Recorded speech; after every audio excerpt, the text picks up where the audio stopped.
At 9:01 in the morning, it is Music and Stuff, presented by Eureka Savings Bank, the best place to borrow, the best place to save. Joining me in studio this morning, Reid Tomasson. Good morning. Good morning. How are you? Doing good. Now, Reid, you are a young man from the area, grew up in and around here. Where'd you go to high school? I went to LP, live in Oglesby, but went to school in LaSalle. And after LP, you went to? I went to IV for 2 years, and right now I'm at Columbia College in Chicago. So you're doing all sorts of, let me ask, what exactly are you studying at Columbia right now? It is a broad major. It's film and television, and you can kind of take courses within there to explore what areas you like. So nothing specific, but just the broad major there, kind of focusing right now in casting, though. And you're on the radio right now, which is entirely not at all related to anything you're studying, which is perfect. Yeah, that's all right. They have a radio department there, so I mean, it kind of ties in. The reason why you're here is that you've been known in the area for some of the theatrical things you've done. Sure. You and I have never actually done a show together. We've avoided that, I think, on purpose. But you've done quite a number of shows in the area. What theaters have you worked with in the area? Oh, man. Most of my experience is probably Stage 212. Kind of started there in terms of community theater. And then all the high schools, did some stuff at St. Bede, LP. And then right now I'm doing some things in Engle Lane, done stuff in Princeton at Festival 56, Prairie Arts Center. So really, if there's a theater in the area, I've kind of tapped into it. You've been tugging on the curtains for a while, as it were. Right, yeah. What was the first ever on-stage thing you did? That was at St. Bede, actually. I was in the children's choir, like the Who's for Seussical. And it was a fun experience. And the day it ended, I cried like a baby for like 2 days straight because I was like, Mom, this is what I want to do. And you were 19 at the time? 19, yeah. No. It was just 2 years ago. Yeah, no. You're how old now, Dara? I am 21 now. At 21, yeah. And getting started doing some bigger and more incredible projects, which is why you're on board here. But first, let's talk about theater and 212 and your involvement in shows there. What do you think has been the most fun performance you've been involved in at 212? Oh, man. Performance-wise, I mean, my main skill set performing is dancing. So I was in a chorus line, which was a lot of fun because it's a pretty bare-bones show in terms of production design. But the dancing is where you kind of get into the nitty-gritty. In terms of like the behind-the-scenes side, probably Jesus Christ Superstar, which is a show I directed about 2 years ago. And that was a massive undertaking. It was, especially in the middle of the pandemic. For sure. It was inside, outside. Luckily, in the end, we got to be inside, use our lights and our sound. But it definitely was something that was a big undertaking at the time. A lot of pitfalls to overcome there to get that show underway. And, of course, every show in production always has their problems, their things that go wrong. And, of course, the actors and the crew always overcome. And at the end of the day, it's all smiles and the audience is never the wiser. And I know this because I've been a part of many of those shows where you have no idea what just happened backstage. But, boy, was it a story we can't tell you. Absolutely. But now you've moved on to things other than local stage work. You've been moving into motion pictures and doing movies and small things like that. Did you start off doing small video projects for the internet, or has it always been just your idea to I'm going to produce just a full-fledged short film? So I actually kind of started my editing skills during the pandemic because the theaters in the area wanted to be able to produce content, but there really wasn't a way to do anything live with the limitations to like audience capacity. So through IVCC, 212, Engle Lane, we did a few different video projects. Some of them were like feature-length, hour-long things. Others were 10-minute like Christmas cards or little specials. But that's kind of what got me practicing actually filming and using my equipment that I spent a lot of money on and was just kind of sitting in my closet. And then actually using that like editing software and kind of becoming familiar with that as well. And so when it came to doing that stuff, were you doing material other people had prepared or stuff you had written? It was a little bit of a mixture of both. It depended on the project. There was some stuff that we were doing like live performances of scripted material. So it was mainly just adapting that. But especially over at IV, I had a little bit of some creative control over some of the content as well, as far as picking the backgrounds, the special effects, and whatnot. and then writing some of the little skits and things as well. Because those were mostly just like reviews and little sketch comedy things. And let's go back to writing and touch base on that. You began writing pretty early on as well. I did. I won a contest over in Ingle Lane back in, I think it was like 2016 or 17, and some things didn't work out. Wasn't able to do it, but they actually made good on their deal with me later on, just this last year, and wrote a different play and put that on during their little slate season to kind of recoup some fundraising from the pandemic. And what was the name of the show that you had written? It was called Understudied. It was a 4-character play about performance where all of the leads are put into some sort of unfortunate circumstance and they are not able to perform, and the 2 understudies have to kind of take on the entire show themselves in like a Hamlet-style play with 30, 40 characters. When you sit down to write something like that, does it start with just like an outline? Do you just go, I have an idea for a show, and this is where the comedy will be, and this is where it ends? Or do you just put it together piece by piece and just sort of tell the story one page at a time? People really hate my writing process because I either sit there and can't get past a first scene and like never will, or like Understudied, I wrote it in a day and I couldn't stop. I let myself be goofy with that one, didn't take it too seriously, and didn't have a start and end, just kind of thought about the premise and then just went with it, and it kind of just all fell into place. So the writing process with that, I could see where the aggravation is. Yeah. How many times did you have to punch it up or change it around before you went, this is it, I'm going to try to get this done on stage? Well, actually, for Understudied, I was writing it with the intention of doing it at Ingle Lane because they had talked about me doing my previous show again, and I said, well, that was a drama. I'd kind of like to do more of a comedy, which is what I gravitate towards more. And so I was writing it always knowing that there was the possibility of doing it there.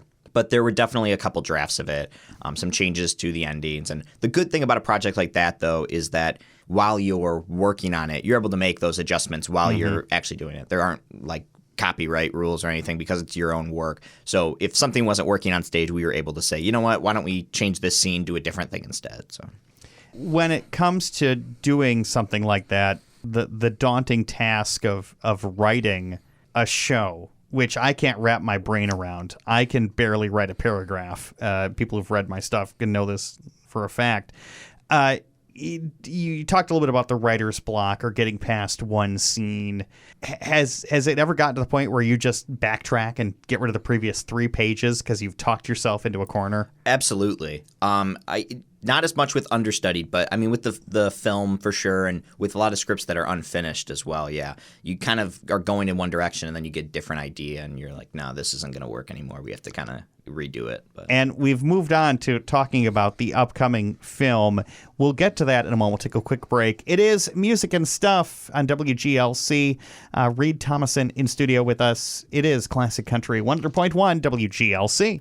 Music and Stuff presented by Eureka Savings Bank, the best place to borrow, the best place to save. 9:10 in the morning, 30 degrees. Reid Tomasson in studio with us, Columbia student in Chicago. How are things going at college? They're going very well. I'm finishing. You're not there now. I'm not now. Yeah, no. Finish up my last semester though this May, so I'll be graduating. And big plans after that? Gonna try to find a job in the Chicagoland area. Go from there, but.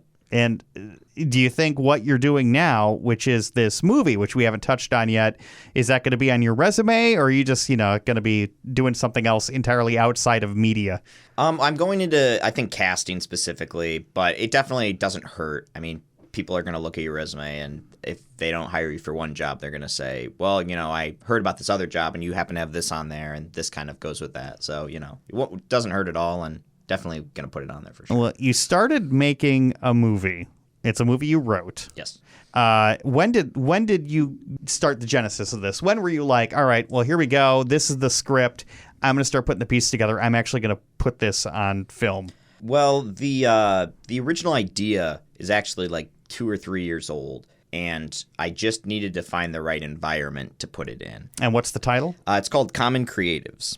And it kind of is a spin on the Creative Commons license of copywriting. And the whole thing kind of goes along with copywriting, doing a show for no rights, no budget. And that has been there from the start. But finding the right environment, which is what is in the final film, which is a community college that's putting on a show, that came probably around January of this last year, maybe December-ish, and we had a script completed by, I want to say, February, March, and then revisions up until June or so.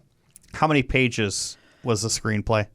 The final draft that we were using was around 106, but obviously a lot of stuff gets cut down in editing, so I'd say probably closer to like 90 by the end. Where'd you film this at? We filmed all over the Illinois Valley. We shot a big bulk of it at a non-for-profit called Creative Connections. It's actually over by Stage 212.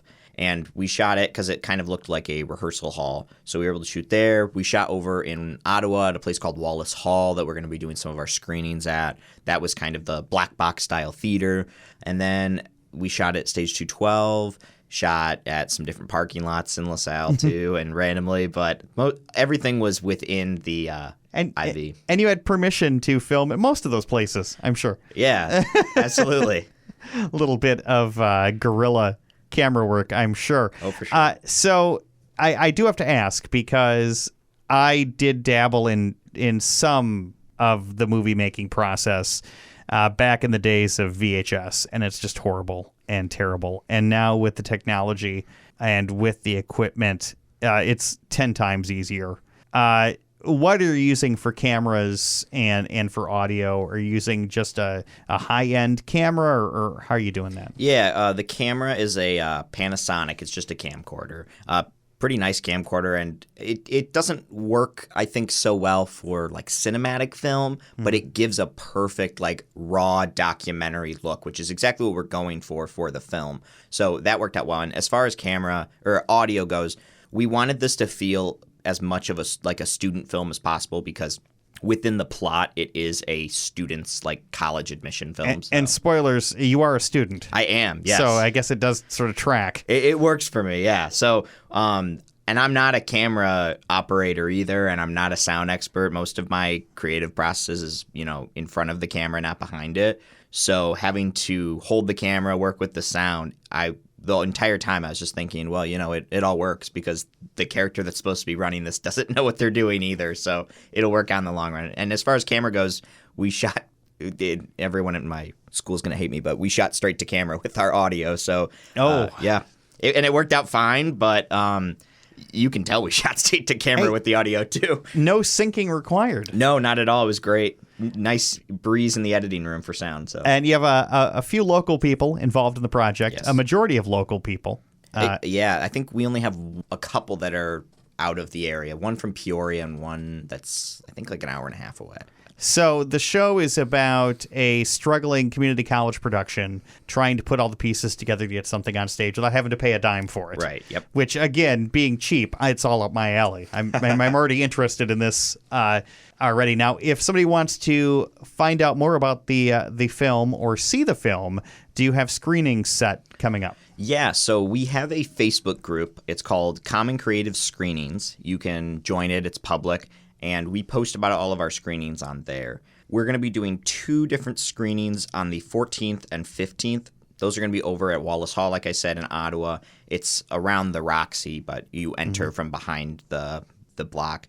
And that is going to be free to the public, but it will require a sign-up to actually attend, because we are renting the space out. It's not like a public event. Gotcha. So as long as you find that, you can sign up, or you can try to get a hold of us also through like Messenger on Facebook, and we can get you signed up through there. And then we're also planning on doing another screening. We're in talks right now with the Grace Performing Arts Center, which is Festival 56, to do one over there later on within the year. So, and if I wanted to see it, I'd have to sign up there to see it in Ottawa, or again possibly in Princeton in the future. What about beyond that? Is there any potential internet release for this in the future?